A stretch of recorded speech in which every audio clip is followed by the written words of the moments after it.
Happy travelers, vacation travel hacks here with the Remy wait times, a guide to help you save money by not doing Genie Plus and not tax your feet, to help you try to plan your day to ride Remy without paying too much cash. So what we have here is segments of Remy's wait times broken out in half-hour intervals. These were taken from the My Disney Experience app, and we just put it in a flow. Now you can see from 9:30 to 9, it looks like winning is spending about an hour in line. If you can do better than an hour or right around an hour, you're winning.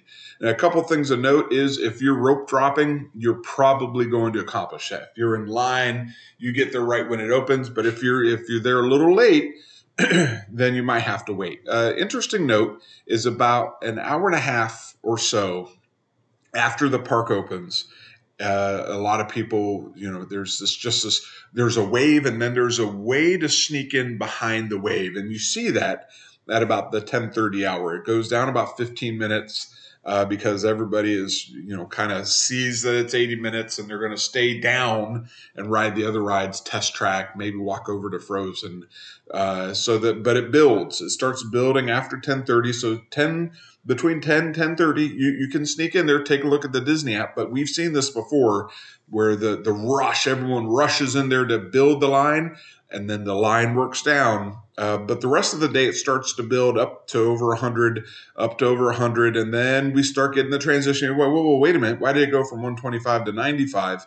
We start transitioning. The people that rope drop, the morning folks, start transitioning out of the park to get ready to rest, get ready for a dinner, and your park hopping window starts to open.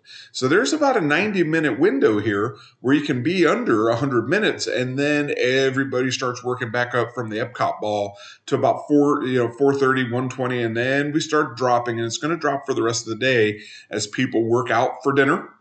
And people start getting away from the ride to watch the fireworks show. So your best shot is either this little window here, 3:30, rope drop, and then sneak in behind the rope drop rush at 10:30, or plan to spend your evening and close the park. So if you're not rope dropping, you're what we call shop closing. So that's either way, if you're not spending the Genie Plus, this might be the alternative way to get it done.